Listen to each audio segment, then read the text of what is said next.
So that you want to be thinking in terms of how can I make sure that my clients aren't just clients, because we get so obsessed with getting the job and we get so excited with the booking, which we should. I mean, certainly that's worth celebrating. But then the job comes, we get paid, and it doesn't take very long for that money to go. And what we need is a repeating source of that income. Let me talk about, not to rub salt in the wound, but here are the some of the things that we face when it comes to voiceover that makes it difficult to get repeat clients. When you look at the platforms, pay to play. Now, again, I'm not against you. I think you should have multiple marketing channels. I think it's a good thing. I'm not anti pay to play. I know I feel like I have to give that disclaimer every time I say it, but I'm not saying don't use it. But I will say it's difficult. It's more difficult to get repeat clients on a pay to play because there's a wall between you and the client.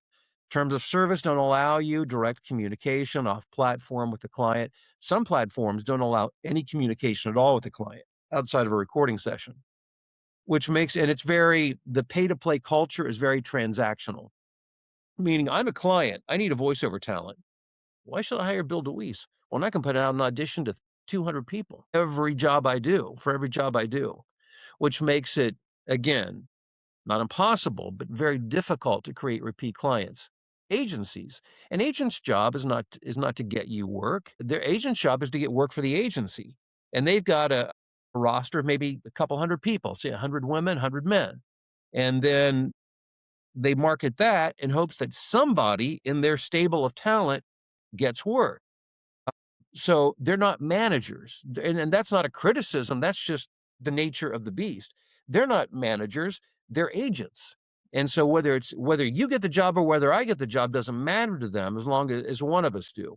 Direct marketing, which I'll continue to beat this drum because this is where it's at. I mean, it's perhaps the last bastion of control that we have at all when it comes to marketing. We control the output. We can contact who we want and when we want, unless they ask us not to, which is fine too. Nothing wrong with that.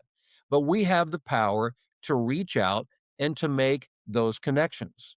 And so that allows us to begin to cultivate these clients. Now, let's talk specifically about how to cultivate a client. Number one is customer service. The better you treat your client, the easier that you make it for your client to work with you, the more likely they are to hire you.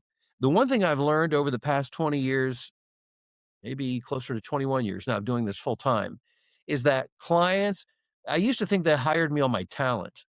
And certainly, I mean, you have to, they're looking for a product and you have to be able to deliver that product. But the feedback I get from clients, although they're very kind in their feedback and they'll let you know you do a good job and everything. But you know what really clients get excited about is the fact that you're so easy to work with, that you don't make it difficult for them, that you do what you're going to do when you say you're going to do it, because it helps the middle. Usually they're the middlemen and women between, they have clients that they're serving and they need us to give them a product that can create the product that they're creating for their clients, usually in the form of a video production or media production of some sort. So if we create a speed bump along the way and we make it difficult for them to serve their customers or to make their boss happy, that's a problem. And they'll go to somebody else. But if we can make them look like a hero, and you have as a voiceover talent, you have that ability, because when you do the job, you do it well and you do it on time and you don't make it difficult. And there are a number of ways you can make life difficult for a client, just as there are a number of ways they can make life difficult for you. But when you make it easy, when you're responsive, when you get things done quickly, if they have a pickup on it for the project, well, you have to build that into it.